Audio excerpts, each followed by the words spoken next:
This should be just a short video to show you guys something that we didn't talk about in the last lesson. And that is, if you're facing a question that looks something like this. If you have 3x squared plus 30x plus 63. And I wanted to use simple factoring like we had before. I can't do that here simply because it has this 3 out front. If I can't like split that into perfect squares because it's a 3, right? So, but what I do notice about this is that each of these terms here can be divided by 3. We talked last week about the greatest common factor. Literally the only thing that I can pull out of this would be that 3. So when I do that, I just rewrite this like this. And now I can split this into the two cases that I was talking about in the last video.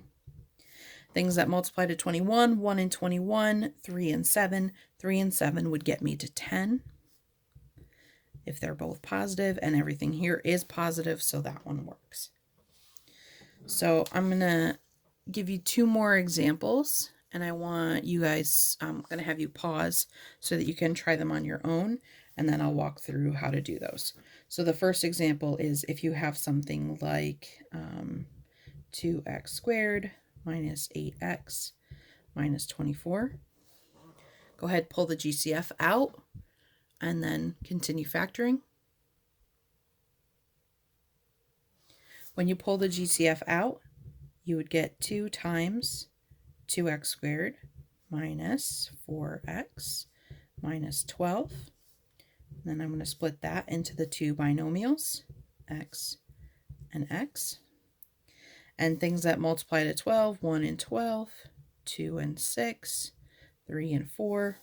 But only 2 and 6 are going to get me this 4 split. So 2 and 6. And I want this to be a negative 4, so that negative is going to go with the 6 and the positive with the 2. Because I have negative 6 plus 2, which would be negative 4.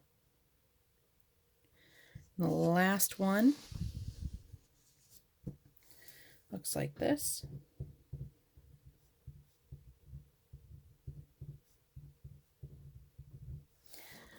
And again, with this one, I do have a 4, which is a perfect square, but the rest of this doesn't follow the perfect square parameters that we were talking about previously.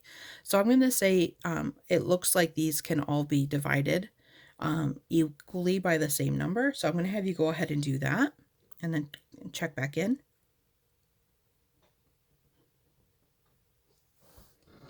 So hopefully you guys took out 4 as the greatest common factor.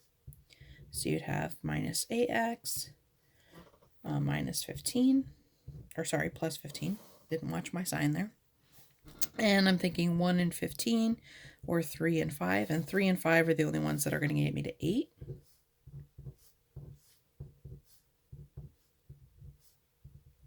And again, guys, these pairs can be written either way. I just happen to write them this way.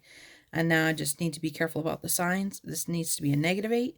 So negative 3 and negative 3 would get me, when I add them together, to be a negative 8. And then if I multiply them, I'd get a positive 15. So there are some questions that have been assigned that follow this same pattern, and you'll see those again through your Khan Academy assignment tomorrow. The homework tonight, the bottom part of the worksheet has questions that are like this. All right, please reach out if you have questions. Bye.